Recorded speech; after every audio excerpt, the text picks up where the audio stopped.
basically this is applicable for all fields, hmm. whichever field anybody is planning to go.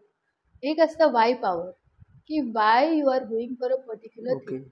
ती एक वाय power आसा न्ही, ती जर तुमची सॉलिड आसा, फाउंडेशन सॉलिड आसा, जाल्यार then you start working towards it. Can you explain it about why power म्हटल्यार Yeah, एक्चुअली? why power meaning what are the core beliefs you have as a person.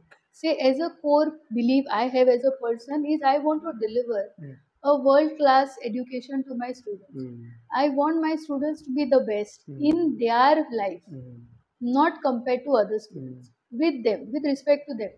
So माझ्या स्टुडंटां खातीर जो reference point आसा ते स्वता आसात, की ते स्वताचीच तुलना स्वताशी करतात, दुसऱ्या वांगडा न्ही.